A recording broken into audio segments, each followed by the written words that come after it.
Olá pessoal, tudo bem? Hoje é quinta-feira, 20 de julho de 2020 e começa agora mais um informativo coronavírus ao vivo aqui pela TV Câmara São José do Rio Preto.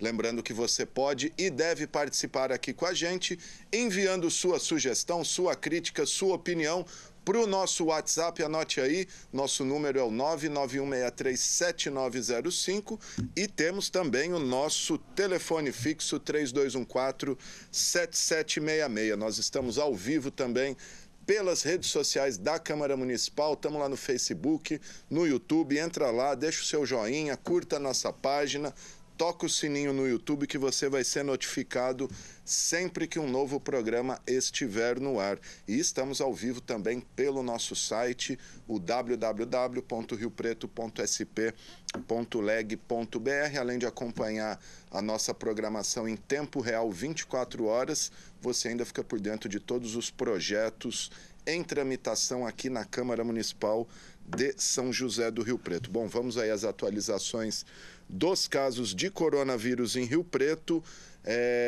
feitas na live hoje pela manhã pelo secretário de Saúde, o Dr. Aldênis Borini, que você acabou de rever aí na reprise. Então, até hoje, quinta-feira, 20 de agosto, foram confirmados 14.552 casos positivos. Ontem eram 14.169, tivemos, portanto, 383 casos confirmados de ontem para hoje. O secretário sempre ressalta que não quer dizer que são casos de ontem para hoje, são resultados que estavam, são exames que estavam aguardando o resultado. De qualquer maneira, são mais 383 casos no bolo aí. Até o momento, 359 mortes, infelizmente, confirmadas, 7 nas últimas 24 horas, essas sim, 7 de ontem para hoje. E lembrando que tem uma expectativa muito grande aí da cidade de que amanhã, sexta-feira, dia 21, Rio Preto vai avançar para tal fase amarela que permite uma liberdade maior aí de funcionamento do comércio e de atividades econômicas. Para muitos não seria uma medida prudente, mas a expectativa aí, até uma euforia em alguns, é que amanhã Rio Preto vai para tal fase amarela. Independentemente disso, a novidade é que o prefeito Edinho Araújo liberou aí a abertura de supermercados, hipermercados e venda de bebida alcoólica aos finais de semana. A bebida, desde que não seja gelada, né? Pode vender em supermercado ali a cerveja sem gelo, porque o objetivo é evitar aglomerações em locais como lojas de conveniência de posto de combustível, que acaba virando ponto de aglomeração aí de jovens, turma de amigos, etc. E sobre isso a gente tem mais detalhes aí com o jornalista Matheus Camargo. Vamos conferir.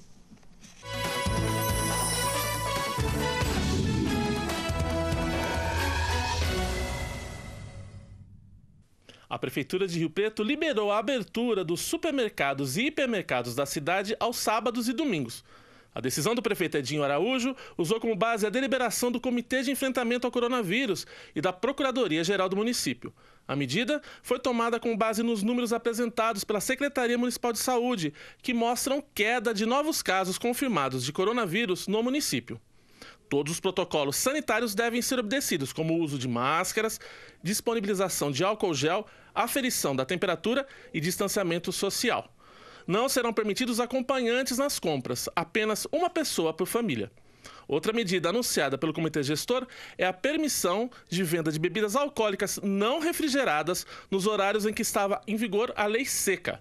As restrições para as bebidas refrigeradas estão mantidas, ou seja, está proibida a venda de bebidas alcoólicas refrigeradas de segunda a sexta-feira, das 8 da noite às 6 da manhã e durante o dia todo do sábado e do domingo. Nesses períodos, só serão permitidos a venda de bebidas não refrigeradas. Matheus Camargo para a TV Câmara, o canal do Legislativo.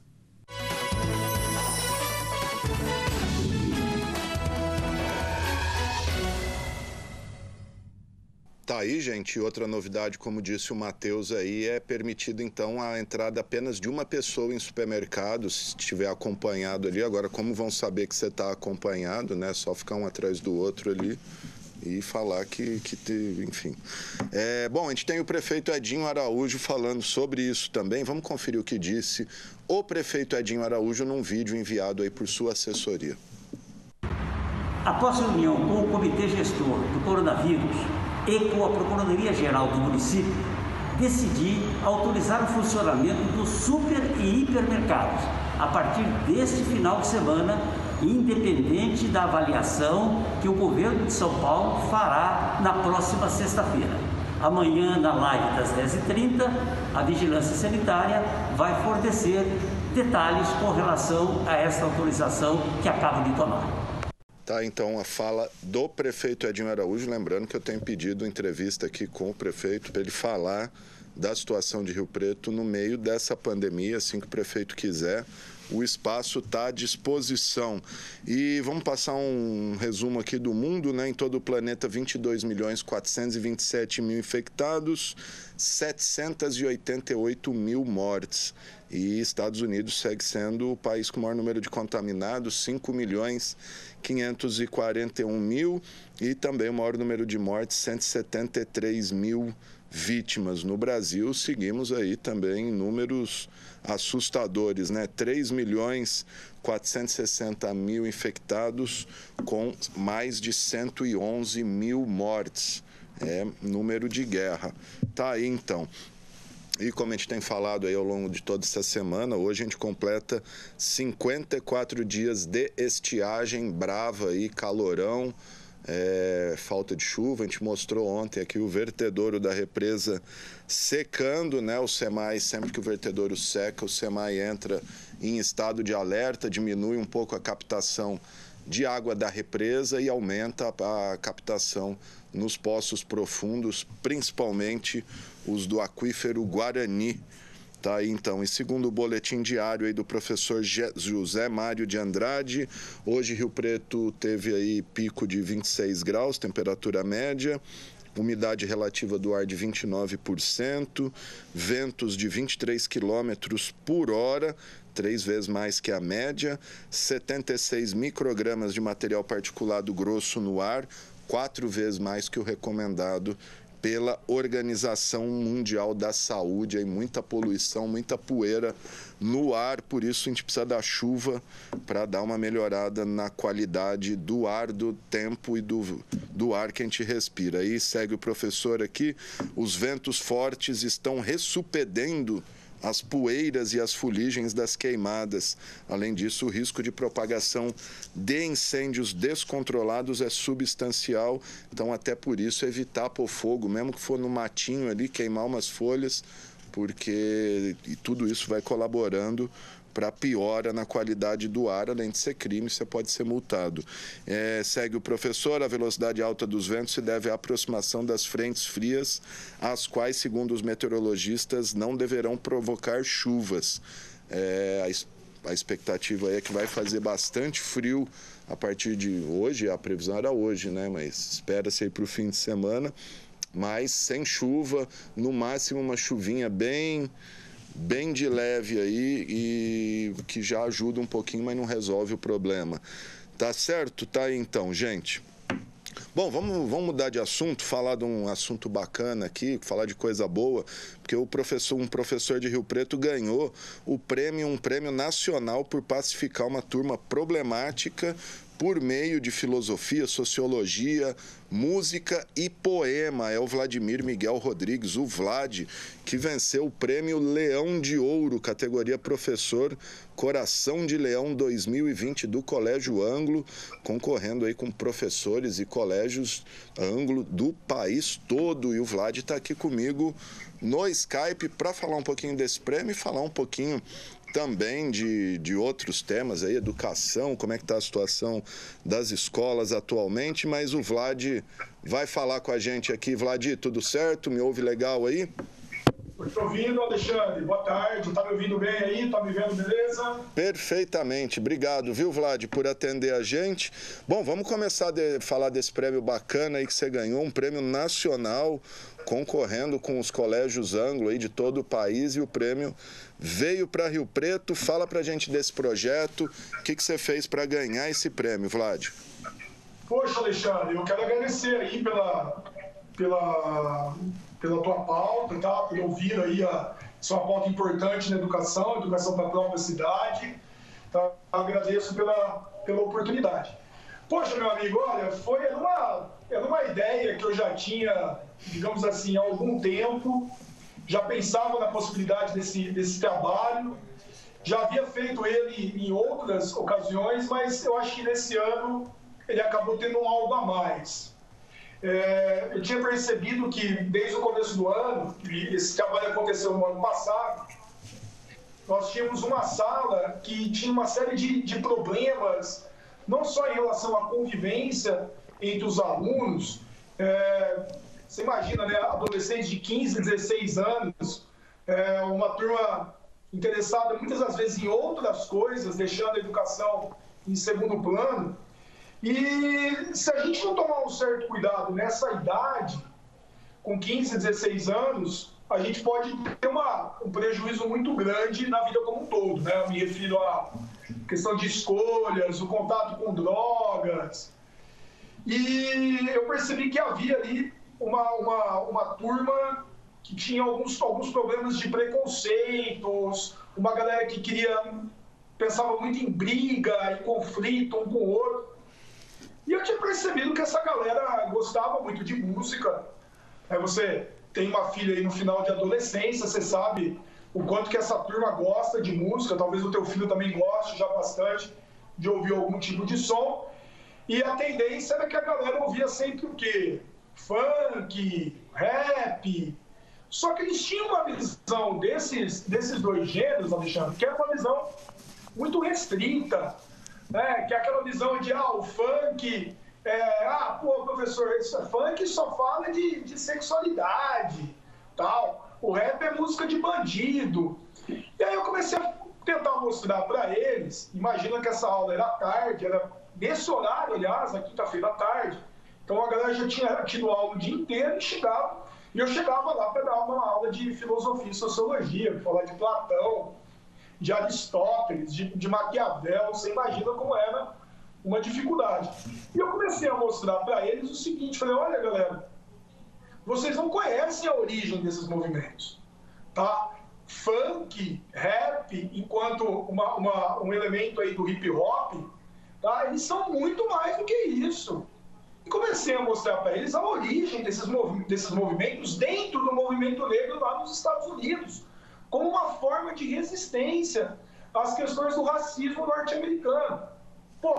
Você conhece, gente, você é um grande conhecedor musical, colecionador de vinil, tá? Você sabe a importância de um James Brown, tá? Você sabe a importância de um Public Enemy nos Estados Unidos no combate ao racismo. Então a primeira coisa que eu fiz Isaac Reis, né? Citar o Isaac Reis aqui, do tema trilha sonora daquele filme Shaft, que mostra justamente o Shaft, a representação que ele tem no combate às questões do racismo. E aí, o que eu fiz? Eu falei, vou começar a ganhar a confiança da turma entrando numa parte musical. Era o meu primeiro ano com essa turma, tá? Que era uma turma de segundo colegial. E aí eu comecei a mostrar essa parte de música, e aí eu trazia músicas diferentes para eles, apresentei esses gêneros musicais. Então essa foi a primeira parte. E aí eu trouxe isso para a realidade do Brasil. Imagina, né, um adolescente de 15, 16 anos, muitas das vezes ele não sabe quem foi o Jorge Ben. Não sabe a importância de um Jorge Ben, de um Tim Maia, que são precursores do funk brasileiro. Não conhecem um Black Hill, tá? Da década de 70 no Rio de Janeiro, que vai trazer uma influência do Black Power gigantesca. Então eu comecei apresentando isso para eles. No final da aula eu sempre trazia uma música, deixava para eles que eles escutassem. E daí na questão do hip hop no Brasil, a gente viu muito Racionais, Sabotagem, conhecendo um pouco dessa dinâmica do rap brasileiro. Na segunda parte do trabalho, Quando eu comecei a conquistar a confiança desse pessoal, eu comecei a mostrar para eles que eles eram capazes de fazer uma poesia, que eles tinham que usar toda a criatividade que eles possuíam para construir um texto poético, que essa era a ideia do próprio rap, que o rap nascia nesse sentido, que o rap é ritmo e poesia. E daí eu provoquei toda essa galera, eles passaram a se interessar por essas questões musicais, e eu prometi para eles que no final do ano nós faríamos um trabalho que iria unir rap, funk e filosofia e sociologia.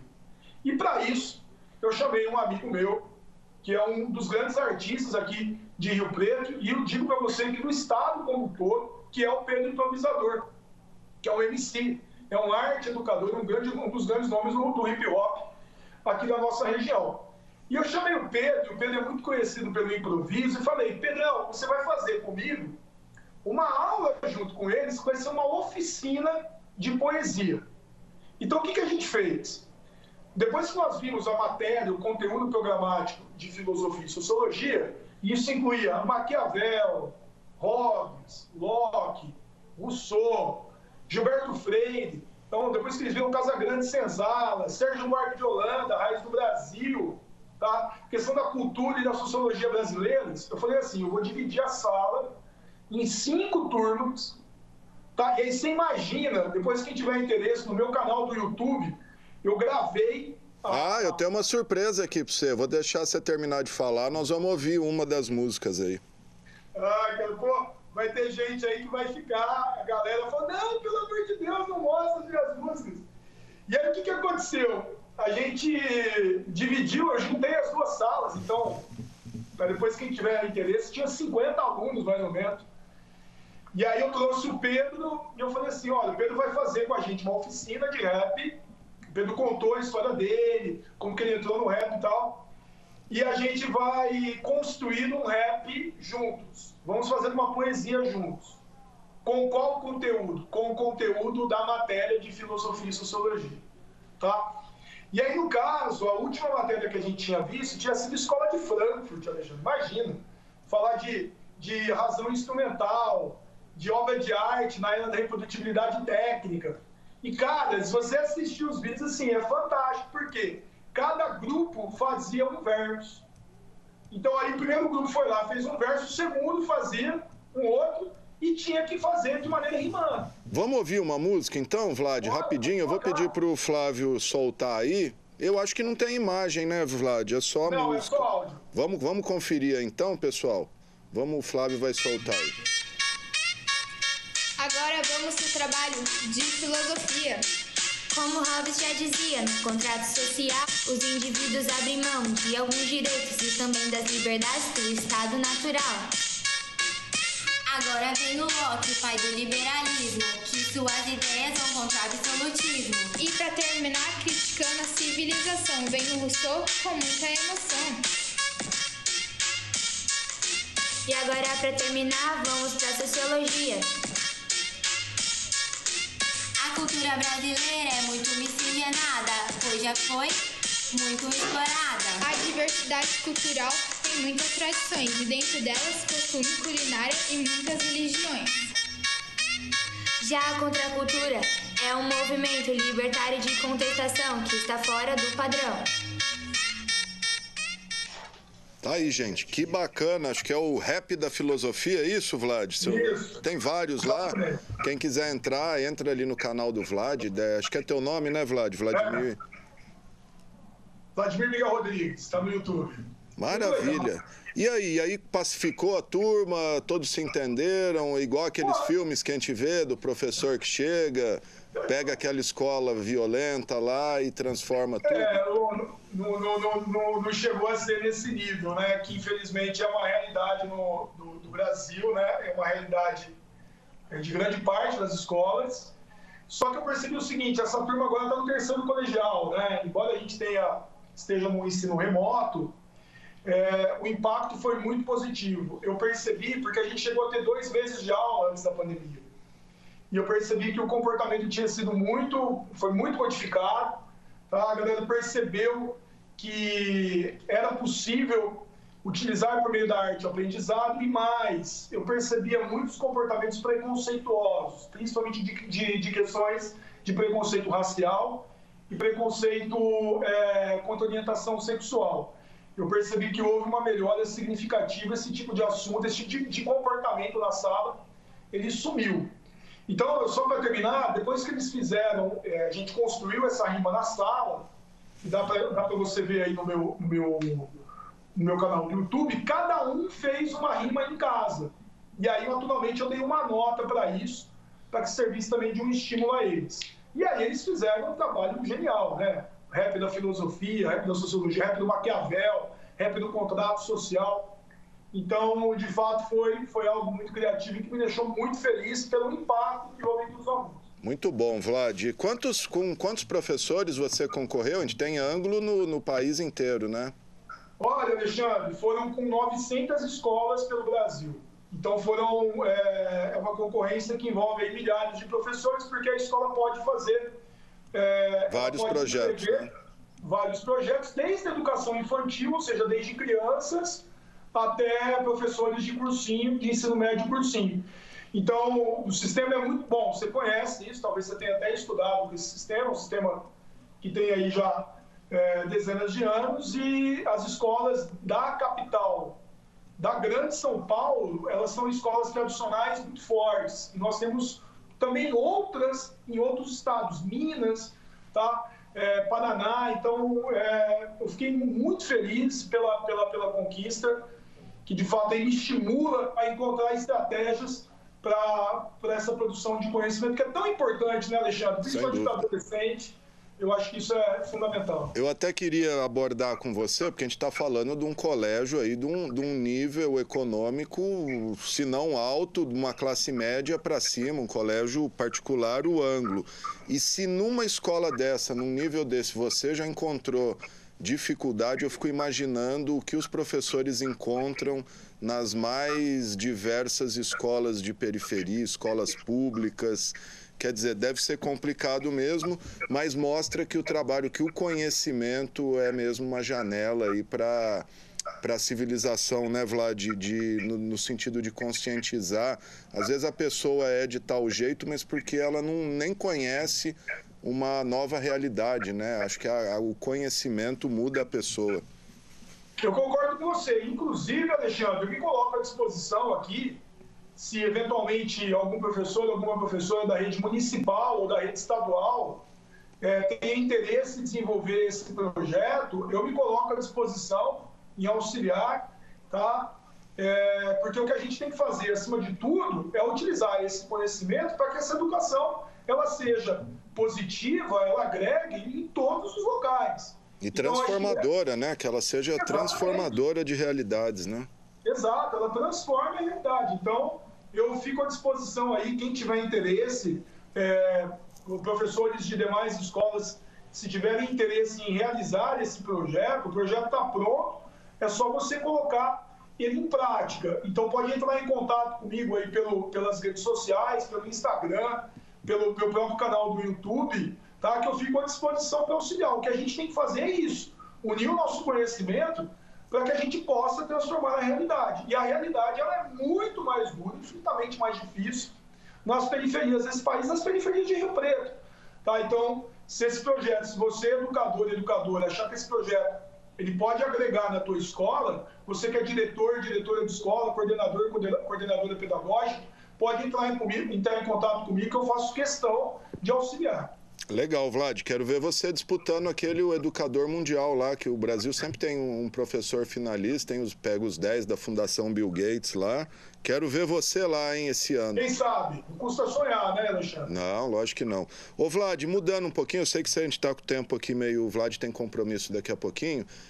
Queria que você falasse pra gente um pouquinho como é que está a situação de escolas nesse período de pandemia, como é que estão sendo aulas, como que você vê o desempenho dos alunos, dá para ter um aprendizado legal, correto, por meio de videoaula? Queria que você falasse um pouquinho sobre isso.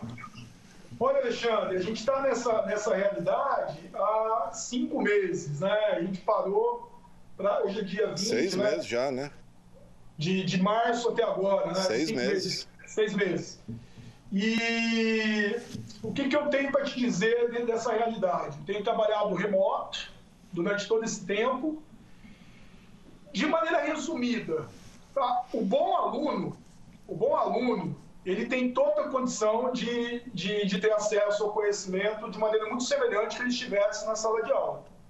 Isso requer principalmente o quê? Disciplina. Então, a pessoa que é disciplinada, ela está conseguindo fazer uma boa na casa dela. Só que eu estou partindo de uma situação que esse aluno tenha um computador, ele tenha um tablet, ele tenha uma conexão boa de internet, ele consiga ter acesso a isso. O que então, é quase uma exceção aí, né? Não sei dos teus alunos, mas no geral é uma exceção, né? Total. Então aí a gente já vai ver uma consequência. As desigualdades educacionais, elas foram ainda mais, elas estão ainda maiores. Isso é muito evidente. Então você já entra nesse problema que é o problema de conexão, que é aquela discussão de acesso universal à internet que a gente esqueceu. E aí está o problema. Então vamos lá, quem tem o acesso e tem disciplina para conseguir acordar cedo, ligar o computador e seguir, e tendo o professor disponível ali, eu acho que tem total condição de aprendizado. Tá? Eu acho que a aula online, ela consegue suprir, de certa maneira, a mesma coisa que eu faria na sala. Eu tenho uma certeza, Alexandre, eu acho que os pais também perceberam isso, pais que não tinham tanto contato com a escola. Ficou ainda mais evidente a importância da escola, Alexandre, do papel da escola e do professor. Porque, infelizmente, nessa loucura do trabalho que nós temos, não é plausível que a gente olhe para o Brasil com as desigualdades que ele possui, que os pais vão conseguir suprir a ausência dos professores da escola. Então, eu acho que nesse ponto a gente consegue perceber o tamanho da importância da educação para a construção de um país e da figura do professor e da professora. Então, assim, para quem está na rede particular e tem acesso à educação, tá? Essa pessoa consegue seguir numa boa. Agora, o que eu me pergunto é, qual é a realidade da maioria do brasileiro? Pois é, e infelizmente ela não é boa, e o reflexo dessa diferença entre o ensino particular e o público, isso a gente vai ver aí, o reflexo disso daqui muitos anos, que a gente vai ter um atraso aí, mais segregação, né? E a gente vê um país que não prioriza a educação, é só ver a reportagem do Estado de São Paulo essa semana, que a peça orçamentária que vai ser enviada ao Congresso para 2021 prevê mais dinheiro para o Ministério da Defesa do que para o Ministério da Educação. A pergunta é, num momento desse, o que é mais importante, né? Você investir na educação, principalmente pós-pandemia, ou em pagar folha de militar? Fala aí, Vlad. Então, essa questão dessas inversões, elas são históricas. E aí a gente pode ir além, né? A questão do corte das pesquisas da FAPESP, que foram anunciados, né, no dia que passou. Então, a gente percebe qual é a prioridade dos governos, no caso, o governo estadual e o governo federal. Não é a educação. Olha aí o grande problema que nós tivemos no Ministério da Educação. Nós temos há mais de 1 ano e meio. Aliás, a gente tem ministro da Educação? Tem ministro lá? Boa pergunta. Boa pergunta. Esse é um bom questionamento. Tá? E a gente está há mais de 1 ano e meio no governo atual e a gente não teve ali nenhuma proposta de educação efetiva. Tá? Então, o que acontece, Alexandre, é que nessa altura do campeonato, em que a gente está num desespero aí para lutar contra a pandemia, a gente vai se perguntar, né, como que a gente sai dessa? A gente vai sair dessa com maior investimento dentro de educação, de pesquisa, na hora que olha para o setor de medicina, os médicos, professores, tá? E o dia de amanhã, como que vai ficar? Essa é a grande questão. Ele vai ser uma continuidade, né? O projeto do sucateamento da educação, ele é histórico nesse país. Sem dúvida. Até saiu uma reportagem num jornal de Rio Preto ontem ou antes de ontem, o de hoje. O Unesp vai pagar até R$2.000 para professor substituto. Gostei até do até, né? Como, quer dizer, se o teto é 2.000, quanto ganha um professor substituto de uma universidade pública? Então, qual é o estímulo que você tem para esse setor educacional? Quem que vai querer entrar vai entrar na carreira de magistério? tá? Não tem valorização. Quem quer fazer pesquisa no Brasil, tá? Quem quer entrar num doutorado, num mestrado, se você não tem bolsa? Então não adianta, não tem segredo, tá? Se a gente não tiver investimento, se a gente não tiver estímulo, a carreira ela vai ser cada vez menos procurada. Tá certo, gente. Tá aí o Vladimir Miguel Rodrigues, o professor Vlad, ele pediu aí, tem compromisso, senão a gente podia ficar batendo papo aqui até 5 horas da tarde. Vlad, obrigado e vamos aguardar aí o que vai acontecer. Boa sorte, que venham mais prêmios aí com esse teu projeto e estamos sempre à disposição, viu? Eu que agradeço, você sempre abrindo portas aí, abrindo para que toda a comunidade possa se expressar e eu fico disponível aí para uma próxima conversa. Muito obrigado, Alexandre. Um grande abraço a todos. Tá certo, gente. Tá aí Vladimir Miguel Rodrigues, professor não só do ângulo, do SEB também, vários colégios aí, vários cursinhos, o Vlad transmitindo conhecimento. Bom, gente, mudando aí de assunto, o INSS, né, o Instituto Nacional do Seguro Social, dispensou a prova de vida de beneficiários nesse período de pandemia. A prova de vida é quando o beneficiário, seja idoso, um afastado por doença, tem que ir pessoalmente na agência provar que ele está vivo, mas nesse período de pandemia foi dispensado isso. Vamos ver aí as informações com a Jaqueline Casanova.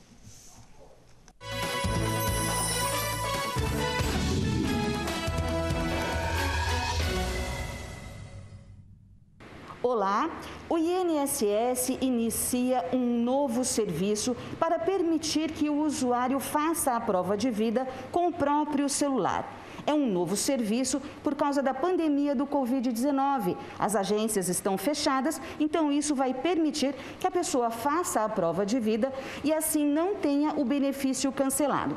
Mas é uma fase de teste. O INSS vai escolher 500 mil pessoas. Usuários que têm carteira de motorista e título de eleitor.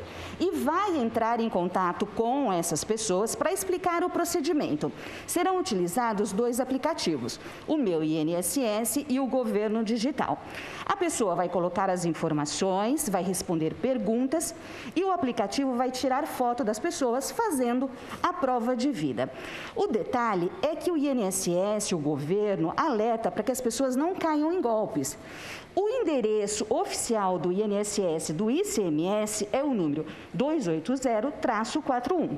Então, o governo alerta para que as pessoas atentem a esse número, o 280-41. Se receber um número diferente, uma mensagem diferente falando da prova de vida, não é para passar informação. E para comprovar se é do INSS, a pessoa pode ligar no 135. Não há expectativa para que as agências abram agora. Já por 4 vezes o INSS ficou de abrir as agências.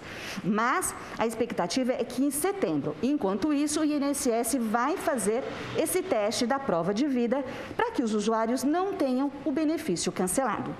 Jaqueline Casanova para a TV Câmara, o canal do Legislativo.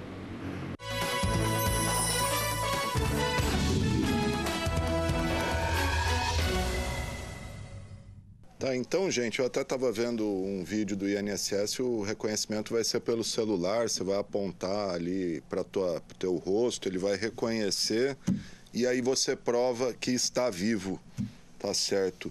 E, bom, como eu disse, amanhã tem a expectativa de Rio Preto ir para a fase amarela, mas mesmo assim, mesmo a gente estando na laranja, o comércio de Rio Preto tem funcionado aí com horário restrito, e as pessoas têm andado no calçadão, aí têm promovido aglomerações. A gente, inclusive, tem uma reportagem da Mariana Dyer sobre isso. Vamos conferir?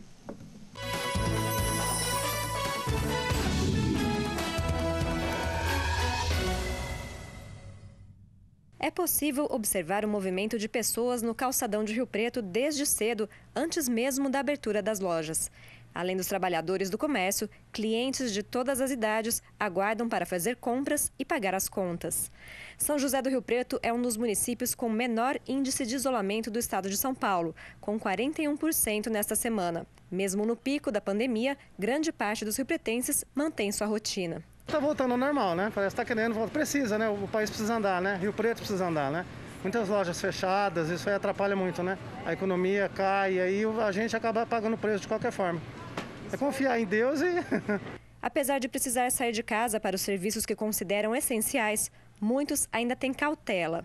Prefiro ficar afastado, eu não gosto de ficar muito perto do movimento, é muita gente um do lado do outro, entendeu? Assim você vê, então a gente tem que tomar os cuidados. Esses cuidados, como o distanciamento social, ainda são essenciais para que haja um controle no número de casos de Covid em Rio Preto. O número de casos e o índice de ocupação das UTIs são fatores utilizados para definir se o município mantém ou muda de fase no plano de flexibilização. Os últimos dados mostram que a ocupação de leitos está em 78,6%. Para passar para a fase amarela, Rio Preto precisa ter índice menor do que 75%.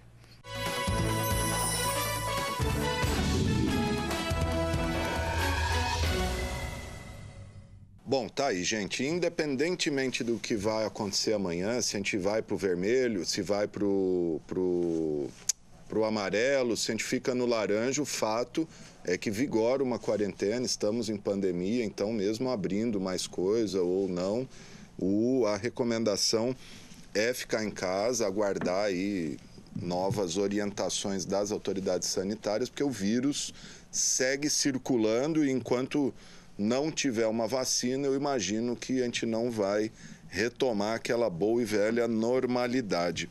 Bom, vamos lembrar que a gente está ao vivo aqui pela TV Câmara, você pode participar aqui com a gente, tem aí o nosso WhatsApp, anota aí, é o 991637905, tem também o nosso telefone aqui da Câmara Municipal, 3214-7766, e também temos as nossas redes sociais, né? A Câmara Municipal está aí no Facebook, a Câmara Municipal está no YouTube, estamos lá no Twitter e também no Instagram. Curta nossas páginas aí na sua rede preferida. E olha só, na terça-feira a gente teve a 27ª sessão ordinária de 2020. Vamos conferir o balanço aí, o que foi votado e discutido pelos vereadores. Vamos lá.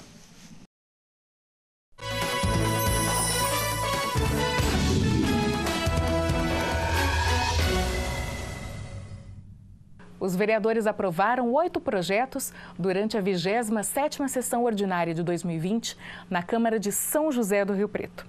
2 projetos foram aprovados em regime de urgência e ambos estão relacionados à pandemia Covid-19.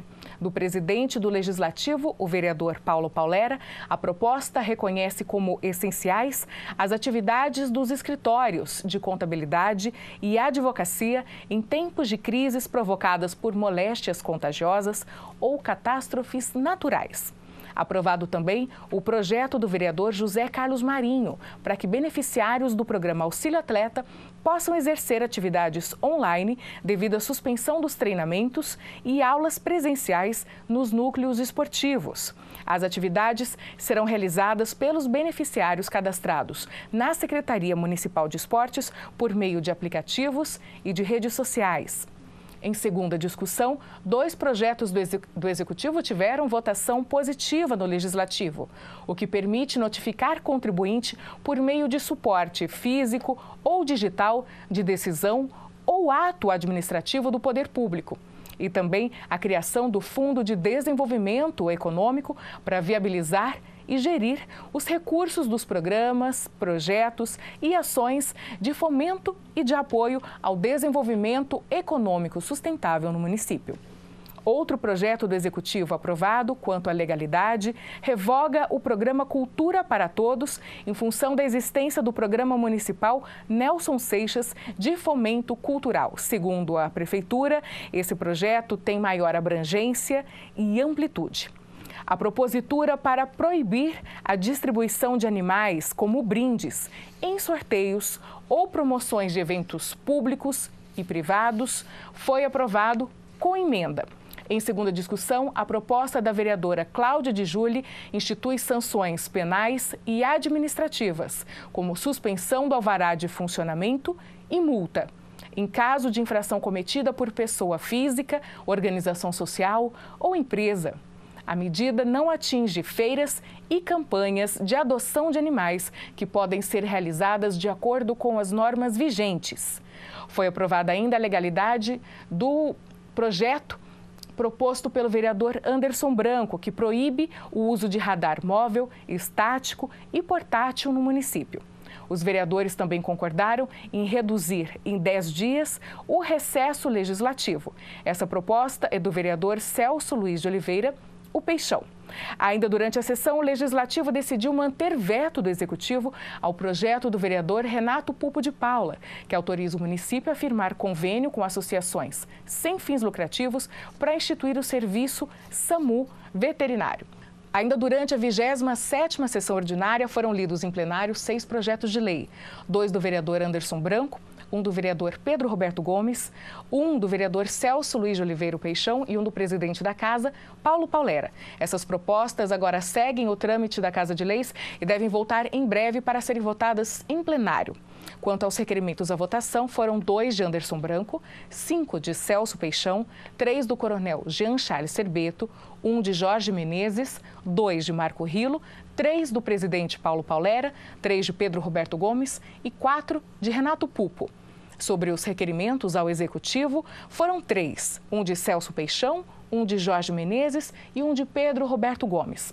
Agora nós vamos falar a respeito das indicações. Foram 8 de Anderson Branco, 7 de Celso Peixão, 5 de Fábio Marcondes, 12 de Francisco Sávio Ruel Júnior, 8 de Gerson Forquim, 3 de Jean Charles Serbeto, 7 de Jean Dornelas, 4 de Jorge Menezes, 2 de José Carlos Marinho, 6 da vereadora Karina Caroline, 12 da vereadora Márcia Caldas, 3 do presidente Paulo Paulera, 17 de Pedro Roberto Gomes, 5 de Renato Pupo de Paula e 16 de Zé da Academia. Durante a primeira parte da sessão, também foram lidas 4 moções, que são as propostas apresentadas por um vereador, mas que representam a opinião de toda a Casa Legislativa. Você acompanha o balanço das votações no nosso site www.riopreto.sp.leg.br e em nossas redes sociais. Agora você continua acompanhando a programação da TV Câmara de São José do Rio Preto.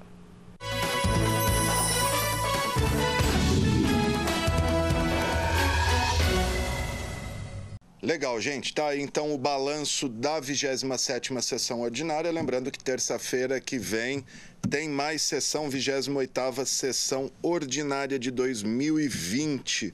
Tá? Então, os vereadores trabalhando projetos importantes aí, né? Teve esse pagamento do auxílio atleta aí para as aulas online. Era uma demanda antiga e todos os vereadores pressionando para isso. Saiu, agora o projeto segue para sanção ou veto do prefeito Edinho Araújo. Bom, falando em recurso extra, o presidente Jair Bolsonaro publicou o decreto regulamentando o auxílio emergencial para a cultura, que ficou conhecido como a Lei Aldir Blanc. Serão 3 bilhões repassados diretamente para os municípios, que vão ficar responsáveis pela distribuição dos recursos para artistas, pessoas ligadas à área cultural e também estabelecimentos culturais, né? A gente sabe que a cultura é o setor aí que mais tem sentido, ou um dos que mais tem sentido o impacto da pandemia, já que foi o primeiro a parar e certamente será o último a retomar as atividades que normalmente e praticamente 100% demandam aglomeração. E Rio Preto parece que vai receber mais de 2.800.000 reais para distribuir aí aos artistas, à classe artística da cidade. E sobre isso a gente vai conversar com o assessor especial da Secretaria da Cultura de Rio Preto, Jorge Vermelho. O Jorge está aqui no Skype comigo. Jorge, tudo jóia? Me ouve bem? Oi, Alexandre. Eu te ouço bem, e você? Tudo bem, acho que isso é só seu vídeo que não está ligado. Vou pedir para você acionar a sua câmera aí. Eu já cliquei nela aqui, ela não está liberando, não sei o que eu faço. Bom, vamos conversando aí, vai tentando liberar a tua câmera aí. Ô Jorge, como é que vai ficar esse recurso? 2.800.000, quem vai ter direito a ele? Qual vão ser os critérios para a distribuição desse recurso? Bom, como você disse, a regulamentação saiu o decreto, só que a regulamentação ela não trouxe para a gente todas as respostas. Este é o grande complicador. Hoje nós tivemos uma longa reunião com o TCU, uma reunião que começou às 10 da manhã e terminou por volta de 1h15, 1h30 da tarde. E nesta reunião com o TCU, nós recebemos alertas importantes. Ô Jorge, você não consegue, desculpa te interromper, você não consegue ligar a sua câmera aí? A gente está sem a sua imagem, fica ruim. Aqui está pedindo para dar Ctrl Shift K. Deve ter uma bolinha vermelha que é uma câmera, clica nela. nela. É nela que eu estou clicando. No mouse ali. Exatamente, eu faço zoom o dia inteiro, agora eu não sei o porquê nessa ligação com você eu não estou... Deixa eu só tentar ver alguma coisa aqui. Bom, tudo bem, vai falando aí, vai tentando. Você estava falando, saiu a regulamentação. Eu vou entrar numa configuração aqui, só um minutinho. O Jorge estava falando que, apesar do decreto do presidente Jair Bolsonaro, alguns critérios ainda não ficaram muito claros. É isso, Jorge? É isso. E eu estou tentando apertar todos os botões aqui, ó, mas realmente... Não está indo. Não, tem o microfone, tem a câmera do lado e ela está bloqueada. Não sei o porquê ela está bloqueada. Bom, vamos lá então, vamos passar a informação que é o que importa. É isso. Bom, então, como você disse, as informações não vieram na regulamentação, informações importantes, né? Já houve uma demora grande, né? 50 dias para sair a regulamentação. E agora, com essa reunião do TCU, nós recebemos inúmeros alertas, porque a gente não pode esquecer que nós estamos num ano eleitoral. E neste ano eleitoral, nós precisamos ter um cuidado redobrado. Perdemos aí o contato com o Jorge. Vamos ver se a gente retoma o contato com ele. De repente, agora ele volta com a câmera, que senão vocês vão ter que ficar olhando aí para minha cara e isso não é legal, né? Vamos aguardar aí, ver se Jorge Vermelho, assessor especial da Secretaria de Cultura, o Jorge estava falando aí dos critérios para a distribuição Caiu e voltou. Voltou aí o Jorge? Maravilha, então continua aí, Jorge. Sem vídeo agora do Jorge. Agora sim. Então vamos começar tudo de novo. Jorge Vermelho, fala pra gente aí como é que vai ser os critérios para Rio Preto. Parece que 2.800.000 para a cidade. É isso mesmo, Alexandre. 2.832.000. Este é o valor que está destinado a Rio Preto. E como você sabe, nós agora conseguimos implantar o Fundo Municipal de Cultura, né, e também o Conselho Municipal de Políticas Culturais. Então, este orçamento da Lei Aldir Blanc, nós já vamos receber pelo Fundo de Cultura, né? Então, vai ser um repasse fundo a fundo, isso é muito importante, é uma conquista. E toda a operação da Lei Aldir Blanc em Rio Preto será por meio da plataforma Mais Brasil, que é a plataforma de convênios, antigo Siconv. É uma plataforma bastante complexa, acreditamos que metade dos municípios já tem falado nos encontros que não vão conseguir operar a Lei Aldir Blanc nos seus municípios. Consequentemente, essa verba volta para o Fundo de Cultura, o que é uma pena, até mesmo porque muitas das cidades não têm Secretaria de Cultura, não têm Departamento de Cultura. Mas, enfim, e aí isso solicita uma série de etapas. Nós, aqui em Rio Preto, estamos atualizados, já cumprimos as etapas que são possíveis até o momento. Incluímos na plataforma a primeira explanação do plano de trabalho que teremos, né? E já também indicamos a agência bancária do Banco do Brasil, que eles irão abrir a conta bancária para o Fundo de Cultura para a gente receber esses 2.832.000. E para definir quais são as ações que nós realizaremos com esse orçamento, a Secretaria de Cultura está em permanente diálogo com a classe artística. Nós temos um grupo de diálogo aberto e, inclusive, amanhã às 9 da manhã nós temos uma reunião com todos os representantes de todos os segmentos artísticos.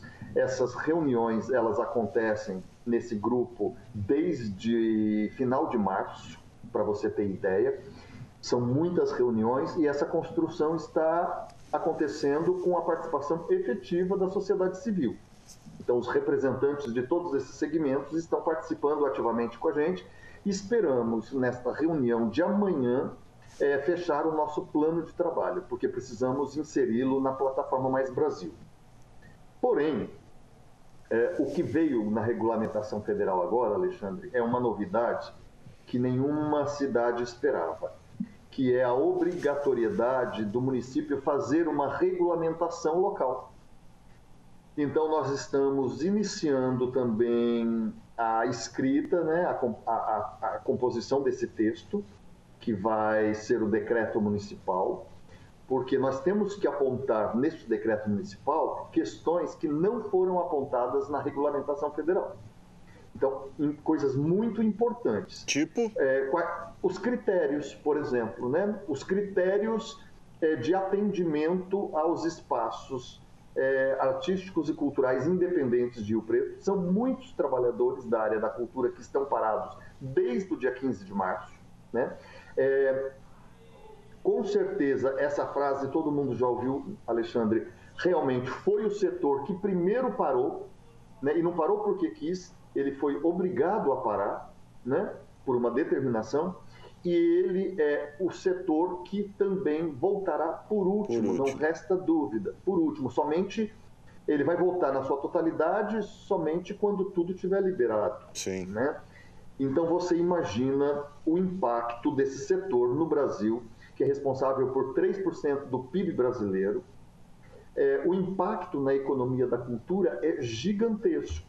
Né? Nós temos na cidade de Rio Preto uma infinidade de trabalhadores do setor cultural que estão parados desde março. Profissionais que têm famílias para sustentar, que têm suas contas, que têm os seus espaços para manter. Então é bastante complicado e não tem alternativa. Por sorte, nós tivemos a continuidade do Prêmio Nelson Seixas, que conseguiu contemplar alguns coletivos e alguns artistas, mas ele não consegue contemplar a totalidade. Todo mundo, um em cada categoria, né? Ô Jorge, e quem vai poder receber? Quais serão os critérios aí que a prefeitura vai adotar? Quem vai ter direito a... São R$600 para pessoa física, né? E até 10 mil para espaços, é isso?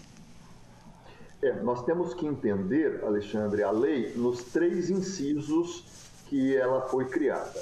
O inciso 1, que é o auxílio emergencial de R$600, que serão 5 meses, porque, em princípio, ele era de 3 meses, mas como foi ampliado também do governo federal, esse para a cultura também. Então, serão 5 meses de auxílio de uma verba de R$600, e este inciso foi passado para o Estado. Então, o município não vai operar esse inciso.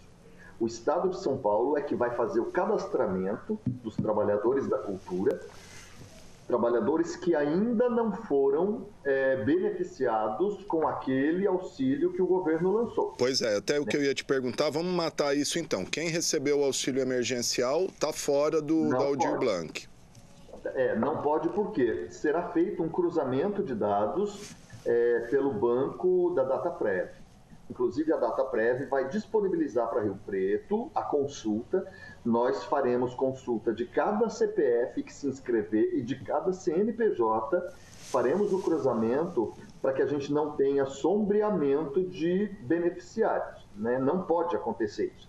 Então, é muito trabalhoso. Nós vamos ter que cruzar todos os dados. A DataPrev fez uma reunião com a gente hoje, com os dirigentes municipais, e ela vai disponibilizar, né, a sua esteira de pesquisa para que nós possamos pesquisar um a um, tanto o CPF como o CNPJ. Então, o auxílio emergencial, nós não vamos nos preocupar em Rio Preto, porque é o Estado que vai realizar.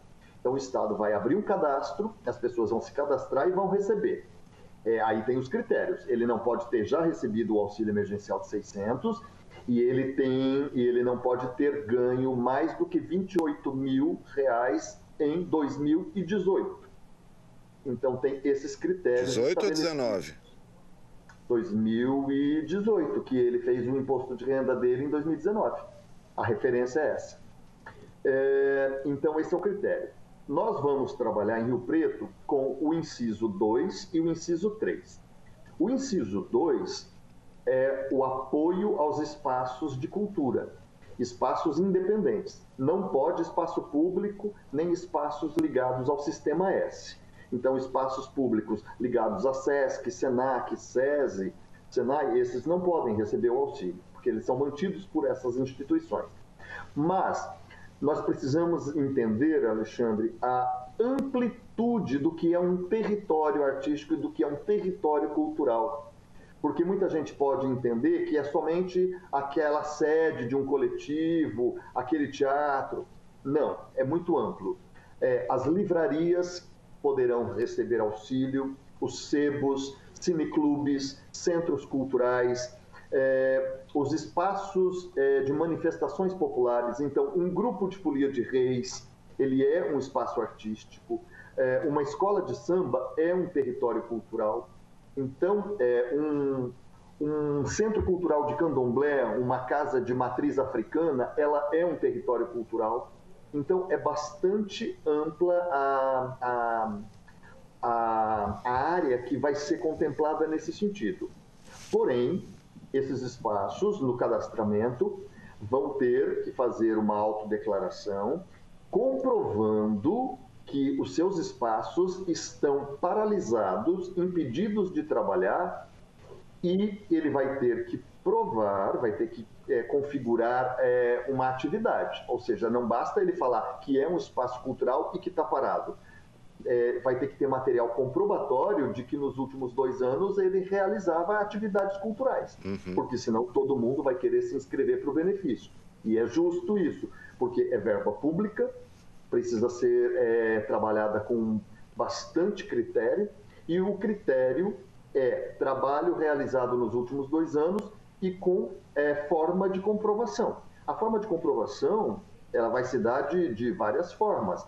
Ele vai poder anexar no cadastramento material comprobatório de que realizava atividades culturais e que agora foi obrigado a parar. O dinheiro que ele vai receber, esse espaço, esse território cultural da cidade, ele pode usar para manutenção do espaço. Ele pode pagar a conta de água, de luz, aluguel, internet. Se ele tiver funcionário, ele pode pagar funcionário. Né? Toda despesa de manutenção para ele existir... Isso ele vai ter que prestar contas depois. Vai ter que prestar contas depois.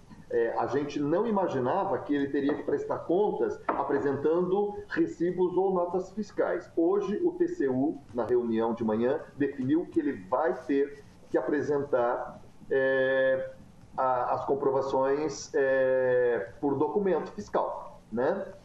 Então, mais essa novidade que surgiu hoje. E uma questão que agora está a critério dos municípios decidir quais são os valores, as faixas de valores de apoio aos espaços. Então, pode variar entre 3 a 10 mil reais mensais. Não é uma única parcela. O município também pode definir se ele vai pagar uma única parcela desse valor, ou se ele vai pagar 2 meses ou 3 meses. Vai depender, Alexandre, da demanda. Então, primeiro nós temos que cadastrar e depois, pelo número de cadastramento, a gente vai ter que ver qual é o montante que a gente tem para poder atender. Certo. Aí cai numa outra pergunta que eu ia te fazer. 2.800.000 é suficiente para Rio Preto? A gente sabe que não. A gente sabe que não porque quando a gente fala em espaços culturais na cidade, a nossa visão tem que ser ampliada. Escolas de dança são espaços culturais e foram obrigadas a parar. Escolas de música também. Toda escola que tem ensino artístico e de cultura são territórios de cultura e que foram obrigados a parar por causa da pandemia. Ninguém tem culpa dessa pandemia.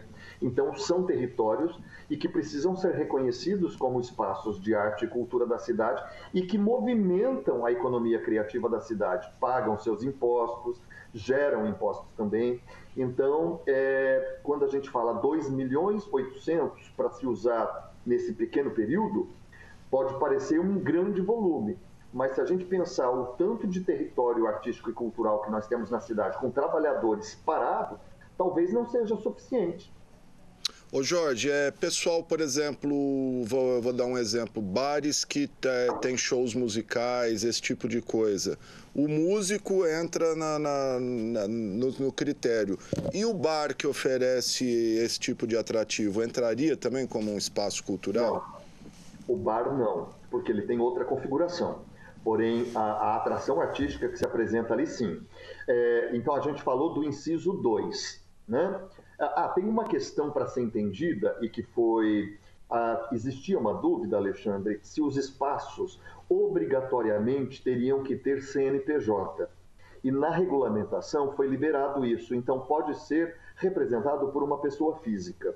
Então vamos explicar uma questão. Imaginemos que, por exemplo, temos ali o Piquenique das Pretas em Rio Preto. O Piquenique das Pretas, ele é um território, ele é um espaço de cultura, mas que a cada mês ele acontece num lugar, por exemplo. Ele acontece na represa, ele acontece numa praça, ele acontece debaixo de uma mangueira, mas ele acontece como um território de cultura, onde ele tem discussões, apresentações, porém ele não tem um CNPJ e ele não tem uma sede fixa, mas ele é um território de cultura, então ele pode ser reconhecido como tal. Então, esses são os espaços que serão beneficiados com o inciso 2.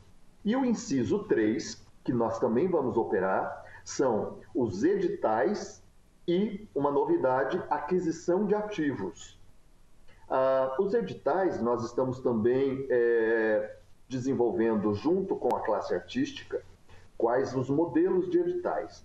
A princípio, nós pensamos em 2 editais apenas. Um, de apresentações artísticas em plataformas virtuais, e o segundo edital, ações formativas para plataformas virtuais também.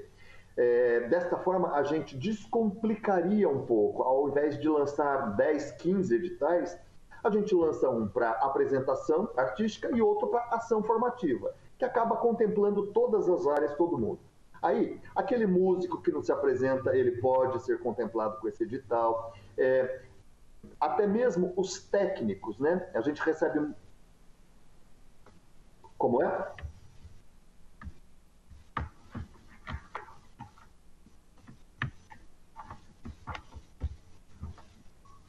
Eu não estou te ouvindo. Desculpa, eu tinha desligado aqui por causa do... Essas seriam já as contrapartidas? O edital não tem contrapartida. A contrapartida é a própria apresentação. Certo. Porque parece que eu vi alguma coisa que espaços culturais teriam depois que fazer uma espécie de contrapartida com alunos das escolas públicas, é isso? Isso. Muito importante essa sua observação, Alexandre. Vamos voltar lá então no inciso 2, apoio aos espaços. Eles vão receber esse apoio para a manutenção do espaço, poderão e não terão que nesse momento, desenvolver atividades por causa da pandemia. Mas quando tiver liberado, pós-pandemia, eles têm que desenvolver atividades gratuitas para a comunidade, de preferência para a rede escolar pública ou então para o seu entorno, para a comunidade ali do seu entorno. E aí, quando ele se cadastra para receber o apoio, ele já vai colocar a relação de quais são as atividades que ele vai realizar. Por quê? Quando ele preencher o cadastro, essas ações que ele vai realizar gratuitamente, essa contrapartida, elas têm que ser economicamente mensuráveis. Então, ele vai dizer lá, eu darei uma oficina para 30 pessoas, e ele vai pôr, essa oficina, geralmente, quando ela é ministrada, ela recebemos um cachê de R$ 1.500 por ela. Então, ele vai elencar tudo o que ele vai realizar e com os valores que ele costuma executar. E aí, cabe, então, ao poder público municipal, quando tiver liberado no pós-pandemia, acompanhar a execução de todas as contrapartidas dos espaços contemplados. E aí tem uma complicação. Nós estamos em ano eleitoral, então quem vai fazer, de uma certa forma, o acompanhamento e vai fazer a chancela, né, dele ter cumprido isso, é a próxima gestão. Então, a próxima gestão, ela vai fazer o acompanhamento, né, da contrapartida que ele apontou ali e tem que cumprir. Ok? Ok. Podemos passar para o inciso 3? Vamos lá. Então, inciso 3, editais e aquisição de ativos. Como eu te disse, editais, nós estamos então discutindo com a classe artística. Talvez amanhã a gente tenha reunião, mas a princípio a gente discutiu isso, de fazer editais para apresentações artísticas na plataforma virtual e fazer ações formativas também em plataforma virtual, totalmente gratuita para a população. E aquisição de ativos, nós podemos abrir editais para compra de livros, por exemplo, para as bibliotecas municipais. Isso nós podemos fazer. Então, nós temos muitas livrarias na cidade, sebos, podemos fazer aquisição de ativos de livros, podemos fazer aquisição de ativos de obras artísticas, né? Então, nós podemos fazer a criação de uma obra artística, por exemplo, com hip hop, né? O grafite é um dos elementos do hip hop, e podemos comprar, por exemplo, uma obra de um artista de hip hop da cidade que vai pintar a sua obra, vai executar a sua obra no muro inteirinho de uma escola pública municipal, por exemplo. A gente está comprando aquela obra artística. Então, nós pagamos o artista e ele devolve à cidade uma obra dele. Isso podemos fazer com locais públicos, podemos fazer com muros de escolas, podemos fazer com viadutos da cidade, né? Podemos comprar obras de arte também, né? Para o acervo da cidade.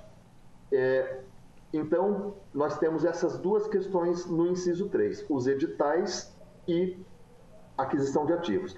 Esse, como você mesmo citou, não tem contrapartida, porque a contrapartida é a própria execução da obra em si. Exatamente. Legal, Jorge. Legal. Você acha que quando sai esse decreto, tem uma previsão? Não entendi. O decreto sai quando? Tem uma previsão? Então, o municipal, nós estamos elaborando o texto, porém, nós precisamos aguardar ainda uma nota técnica que o Ministério do Turismo irá publicar. Ele vai publicar uma nota técnica com esclarecimentos que não vieram na regulamentação. Somente depois dessa nota técnica é que nós podemos, então, finalizar o nosso texto do decreto municipal e publicá-lo. Porém, Alexandre, tem algumas ações que nós já estamos adiantando para não perder tempo, porque nós temos que executar isso até 31 de dezembro, porque o decreto de calamidade pública, ele vai até 31 de dezembro. Então, nós temos pouquíssimo tempo para executar esse valor e pretendemos, em Rio Preto, não devolver um centavo sequer, porque achamos justo que consigamos utilizar todo esse recurso para o setor cultural de Rio Preto, que está passando por grandes dificuldades. Sem dúvida nenhuma. Jorge, como que se chegou nesse valor, 2.800.000 para Rio Preto? Tem alguma fórmula? Tem. Eles calculam por duas tabelas, Alexandre. Pela tabela do Fundo de Repasse aos Municípios e também pela população, pelo número de habitantes da cidade, né? Então, eles somam 80% pela população e 20% pelo repasse do Fundo dos Municípios e chegam a este valor. Ok. 2 para Rio Preto, um valor significativo. Sim. E acreditamos que é um valor que vai aquecer também a economia da cidade, com certeza. Sem dúvida nenhuma. Jorge Vermelho, muito obrigado, viu, pelas suas informações. Estamos sempre à disposição. Se quiser falar mais alguma coisa, fica à vontade aí. Aliás, parabéns, é dia do ator, se eu não me engano, hoje, né? Ontem, muito obrigado. E é isso, Alexandre, muito bacana você abrir esse espaço para a gente esclarecer. E acho que uma coisa bacana para dizer é para que todo mundo da área da cultura e das artes em Rio Preto fiquem ligados nas próximas notícias, porque lançaremos muito em breve o cadastramento dessas pessoas, né? Então, provavelmente conseguiremos colocar no portal, porque o portal, pela lei eleitoral, muito do seu conteúdo foi tirado do ar, né? A lei eleitoral exige isso, mas nós temos um entendimento que esse auxílio emergencial, ele também está contemplado na calamidade pública. Então, provavelmente, consigamos uma aba dentro do portal da Prefeitura para que a gente consiga publicar o cadastramento e todas as informações relacionadas ao auxílio emergencial da Lei Aldir Blanc. Maravilha. E o canal aqui está aberto também, viu, Jorge? Para divulgar aí, estamos sempre à disposição. Tendo novidades, só procurar a gente, que a gente abre o espaço aqui para esses comunicados importantes. Obrigado, viu? Obrigado, Alexandre. Um abraço para todos e para todo mundo que está ligado aí. Tá aí, gente, o assessor especial da cultura, o ator Jorge Vermelho, por isso que eu falei, parabenizei ele, um ator, diretor de teatro, Jorge Vermelho, falando aí do auxílio emergencial para a cultura, importante, né, porque o pessoal, acho que é o que está mais sofrendo aí, é o pessoal da cultura. É isso aí, gente. E a gente encerra, assim, o informativo coronavírus desta quinta-feira. Teve os trabalhos técnicos do cinegrafista Marcos Simal, do controle mestre Fernando César, GC e produção do Renato Foque, do Matheus Camargo e da Jaqueline Casanova, e do operador de áudio Flávio Furlaneto. Lembrando que o momento é de seguir as orientações das autoridades sanitárias, permanecer em casa, sair só para aquilo que for essencial. E se você quiser rever esse programa, ele vai ser reprisado logo mais às 9 horas da noite e a qualquer momento você assiste ele no nosso canal no YouTube. A gente volta amanhã, 4 horas da tarde, com mais informações para você. E em alusão ao frio siberiano que falam que vai chegar aí a Rio Preto e região, a gente vai terminar com um clássico da propaganda brasileira, que já está até incorporado na cultura nacional. Não vem falar que a gente está fazendo propaganda para pernambucanas, é aquele quem bate é o frio. Quem não lembra dessa? Vamos conferir aí. Quem bate? É o frio. Não adianta bater, eu não deixo você entrar. As casas pernambucanas é que vão aquecer o meu lar. Vou comprar flanelas, lãs e cobertores. Eu vou comprar nas casas pernambucanas e nem vou sentir o inverno passar. Casas pernambucanas, onde todos compram lãs, flanelas e cobertores.